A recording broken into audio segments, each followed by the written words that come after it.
Sweden کے دارالحکومت stock home سے عارف کسانہ کا سلام قبول کیجیے۔ کافی دنوں کے بعد آپ کی خدمت میں حاضر ہونے کا موقع مل رہا ہے، جس کی وجہ کچھ مصروفیات تھی، لیکن اس دوران مجھے یہ ضرور احساس ہوا کہ آپ احباب کو ویڈیوز کا انتظار رہتا ہے، اور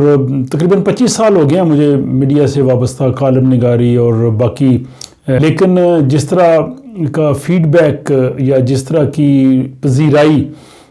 اس یوٹیوب چینل کی وجہ سے ہوئی ہے وہ کسی اور میڈیا کی وجہ سے نہیں ہوئی ہے، اور یہی آپ لوگوں کی محبت اور یہی آپ لوگوں کا جو اصرار ہوتا ہے وہ مجھے مزید کام کرنے کا جذبہ دیتا ہے، اور میں اب باقاعدگی سے آپ کی خدمت میں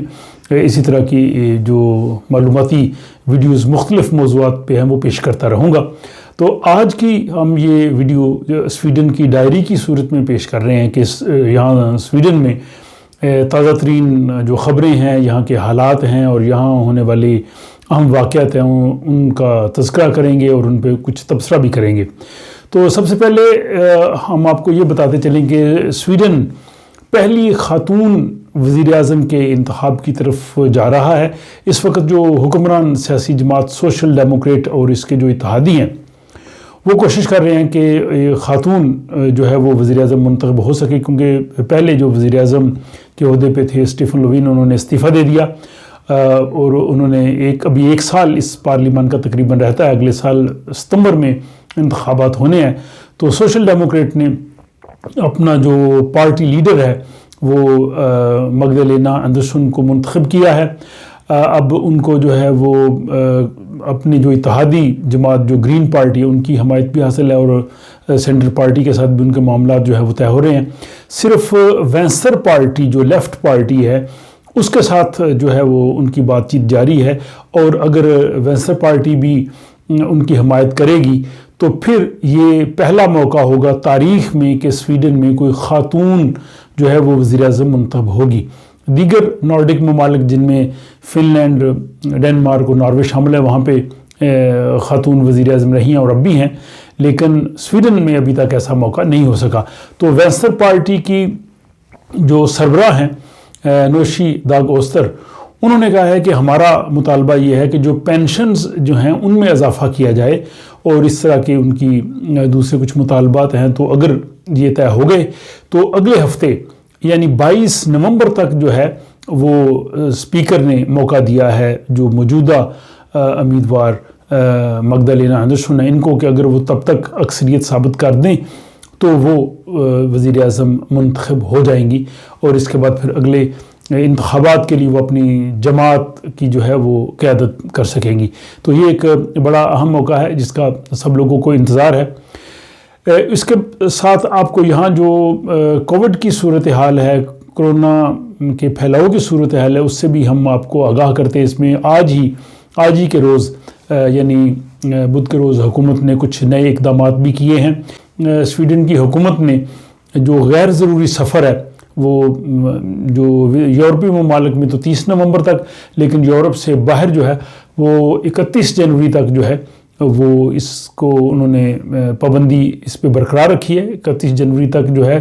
وہ غیر ضروری سفر دیگر ممالک کا نہیں کیا جا سکتا، اور یہاں سویڈن میں چونکہ اس کووڈ کے کیسز باقی ممالک میں بھی بڑھ رہے ہیں، تو سویڈن میں اب انہوں نے یہ اس کو تھوڑا سخت قوانین اس طرح سے کیے ہیں کہ کوئی بھی بڑا اجتماع جس میں 100 سے زیادہ لوگ ہوں گے اس میں وہ لوگ ہی شامل ہو سکیں گے جنہوں نے کرونا ویکسین لگوائی ہوگی، اور اس کے لیے ان کو ایک اسپیشل پاس جو ہے وہ جاری کیا جائے گا۔ اس کا اطلاق جو ہے وہ کھیل کے جو میدان ہیں ان کے لیے بھی ہوگا، اسپورٹس ہال کے لیے یا تھیٹر کے لیے، یا جو جہاں پہ زیادہ لوگ ہوں گے۔ تو اس طرح سے وہ روکنا چاہتے ہیں تاکہ لوگ جو ہیں وہ کرونا ویکسین لگوائیں، اور کیونکہ جن لوگوں نے ویکسین نہیں لگوائی ہوتی ان کی وجہ سے دوسری جگہ پھیلنے کا امکان زیادہ ہے، اور یہ پابندی 1 دسمبر سے جو ہے اس سال سے نافذ کی جائے گی۔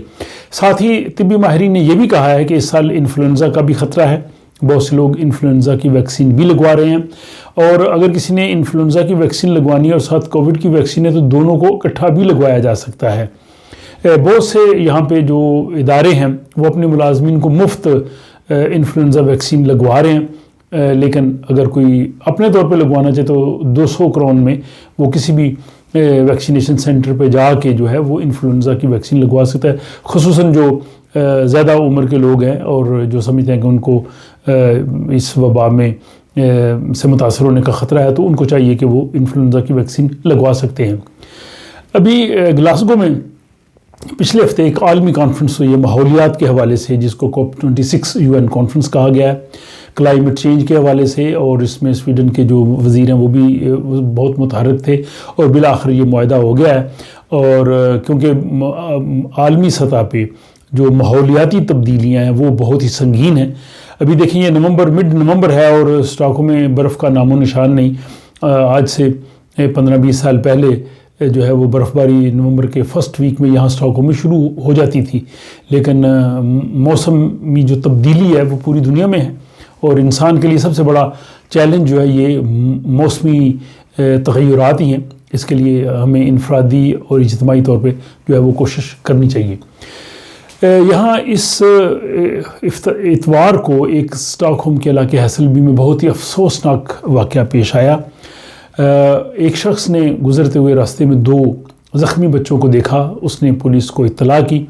پولیس نے فوری طور پہ ان بچوں کو ہسپتال منتقل کیا، لیکن ایک بچہ جو ہے وہ جام بحق ہو گیا اور دوسرا جو ہے وہ شدید زخمی ہسپتال میں تھا. دونوں بچوں کی عمریں جو ہیں وہ 10 سال تھیں. بعد میں پتہ چلا کہ ان بچوں کو زخمی کیا گیا اور پھر اونچی عمارت سے، بالکنی سے ان کو نیچے گرایا گیا. تو پولیس نے تفتیش کر کے بچے کے جو والدین ہیں ان کو پکڑ لیا، ان کی ماں کو بھی اور باپ کو بھی. لیکن بعد میں تفتیش کے بعد باپ جو ہے وہ اس چیز کا ذمہ دار قرار پایا. باپ کی عمر 40 سال کے قریب ہے اور اس نے اعتراف کیا کہ میں نے پہلے بچوں کو جو ہے وہ چاقو سے زخمی کیا اور اس کے بعد ان کو نیچے گرایا. اب اس نے کیوں ایسا کیا ہے، ابھی یہ اس پہ تفتیش جاری ہے. ابھی میڈیا میں اس قسم کی کوئی بات سامنے نہیں آئی کہ اس کی وجہ کیا ہے، کیا وہ ذہنی مریض ہے یا کسی اور وجہ سے ایسا کیا ہے. لیکن بہرحال یہ ایک بہت ہی افسوسناک واقعہ یہاں پہ پیش آیا اس اتوار کو. یہاں سویڈن میں ہاسپٹلز میں جو نرسیں ہیں، خصوصاً وہ نرسیں جو زچہ بچہ کے شعبہ میں کام کرتی ہیں، وہاں پہ جو ہے وہ ان کو کافی جاب کی جو ان کی ٹائمنگز ہیں اور جو ان پہ ذمہ داری ہے اس کے حوالے سے انہیں کافی پریشر ہے، اور بہت سی جو نرسیں ہیں انہوں نے جو ہے وہ کام چھوڑ دیا ہے. اور ان نرسوں کے ساتھ جو ہے وہ اظہار یکجہتی کے لیے یہاں اسٹاک ہوم کا جو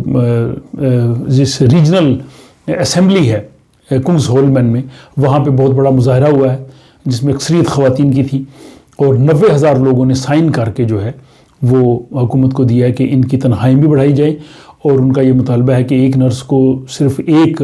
جو ہے وہ زچگی کا کیس دیا جائے تاکہ وہ اچھے طریقے سے اس کو کام کر سکے. تو یہ صورتحال اب دیکھتے ہیں کہ آنے والے دنوں میں کس طرح سے بہتر ہوتی ہے. تو آخر میں آپ کے لیے یہ اطلاع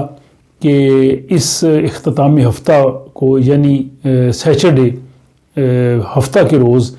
1 بجے اسٹاک ہوم کا علاقہ جو شستہ ہے وہاں پہ ایک بہت ہی اہم اقبال کانفرنس منعقد ہو رہی ہے، جس میں ماہرین اقبال جو ہے وہ شرکت کر رہے ہیں، جس میں جرمن پروفیسر ہائنز ورنر ویسلر ہیں اپسالا یونیورسٹی سے، وہ آئیں گے، بلکہ ان کے ساتھ جو سویڈش اسٹوڈنٹ وہاں پہ پڑھتے ہیں وہ بھی آئیں گے. اینلی پیشن بیک وہ پاکستان کئی دفعہ گئی ہیں اور وہ نو مسلم ہیں، وہ اقبال کی خودی کے حوالے سے بات کریں گی. اور یہاں پہ ایرانی کلچرل سینٹر کے جو اتاشی ہیں سید ضیاء ہاشمی، وہ کریں گے کہ ایران میں اقبال کو کیسے سمجھا گیا ہے، اور پروفیسر ہائنز ورنر ویسلر بتائیں گے کہ جرمنی میں اقبال کو کس طرح سے پڑھا جاتا ہے. تو ہم ان لوگوں سے جاننا چاہیں گے کہ ان لوگوں نے جہاں سے ان کا تعلق ہے